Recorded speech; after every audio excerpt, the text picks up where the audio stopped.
नमस्कार। हम पुनः आप लोगों के बीच पंकज कुमार वर्मा। मेरा मोबाइल मेरी शिक्षा के अंतर्गत आज हम लोग अध्ययन करेंगे भूगोल, नवम वर्ग के भूगोल, चौथा अध्याय जलवायु। जलवायु जो शब्द है इसके बारे में हम लोग जलवायु का हमारे जीवन पर क्या महत्व है, इसकी क्या उपयोगिता है, तो इस अध्याय के अंतर्गत हम लोगों ने भारत की स्थलाकृतियों के बारे में अध्ययन किया है। विभिन्न प्रकार की स्थलाकृतियों का जलवायु पर क्या प्रभाव पड़ता है। उसी से हमारा अगला अध्याय है अपवाह स्वरूप। अपवाह स्वरूप का जलवायु पर क्या प्रभाव पड़ता है। इन सारे दोनों अध्यायों में हम अध्ययन करके अब जलवायु पर विशेष रूप से देखते हैं कि जलवायु का हमारे जीवन पर क्या महत्व पड़ता है। इसका पर्यावरण हम समझने का प्रयास करेंगे। जलवायु तो हम देखते हैं कि जलवायु है क्या।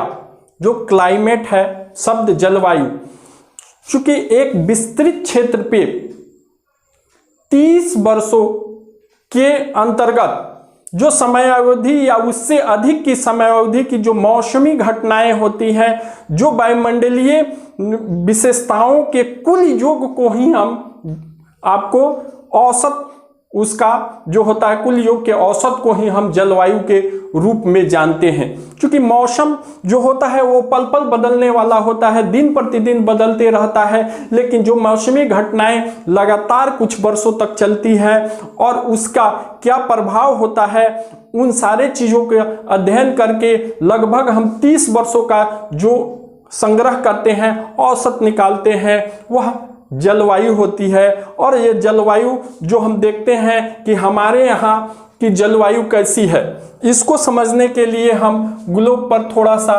चर्चा करते हैं कि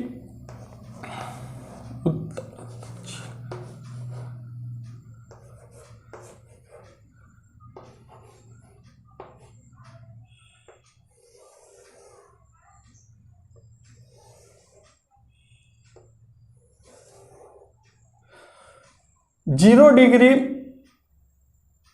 जो अक्षांश है उसे भूमध्य रेखा या विषुवत रेखा के नाम से जानते हैं।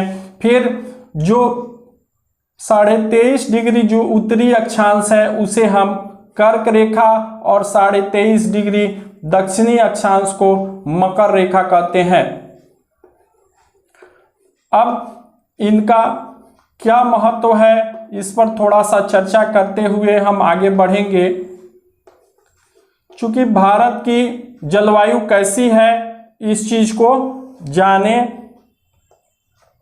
90 डिग्री ये उत्तर से दक्षिण की ओर खींची गई काल्पनिक रेखाओं को पूर्व में भी बताया गया है कि ये देशांतर रेखा कहलाती हैं, और पूरब से पश्चिम या पश्चिम से पूर्व खींची गई काल्पनिक रेखाएं अक्षांश रेखा के नाम से जानी जाती है। तो भारत की जो स्थिति है यह यही है। भारत यहाँ स्थित है, मीन्स उत्तरी गोलार्ध के पूर्वी भाग में भारत स्थित है। तो भारत यहाँ भूमध्य रेखा का इसका पोर्शन जो कर्क रेखा से नीचे पड़ता है वह उष्णकटिबंधीय क्षेत्र में आता है, और इसका ऊपरी भाग जो उससे ऊपर है वह उपोष्ण कटिबंध के अंतर्गत आता है। इसको समझना महत्वपूर्ण है, क्योंकि जो विषुवत रेखा के करीब है और उष्ण कटिबंध है वहां पर गर्मी अधिक पड़ती है, और इसके उपोष्ण कटिबंधीय क्षेत्रों में हम देखते हैं, चूंकि 66.5 डिग्री इधर लिख देते हैं और 66.5 डिग्री इधर, ये आर्कटिक वृत्त और ये हो गया आपका अटलांटिक वृत्त।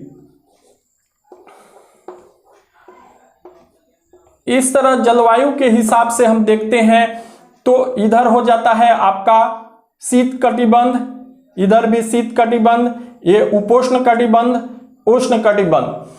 तो भारत का जो दक्षिणी पोर्शन है वह उष्ण कटिबंधीय है और उसका उत्तरी पोर्शन उपोष्ण कटिबंधीय है। इसका भी हमारे जीवन पर प्रभाव पड़ता है और इससे तापमान भी प्रभावित होता है और वहाँ चलने वाली हवाओं की दशा के अनुसार ही हम जल और वायु की दशा का निर्धारण करते हैं। सम्मिलित रूप में जलवायु क्या है? जल और वायु का एक अध्ययन है कि वायु कैसी चल रही है, किस दिशा से चल रही है और कहाँ उच्च दाब है, कहाँ निम्न दाब है, इसका क्या प्रभाव पड़ता है। तो उसका वायु के परिवहन पर प्रभाव पड़ता है और उसी से जल का भी दिशा मिलती है और जल का उपयोगिता साबित होती है। तो जलवायु के अंतर्गत हम जो अध्ययन कर रहे हैं यह महत्वपूर्ण है।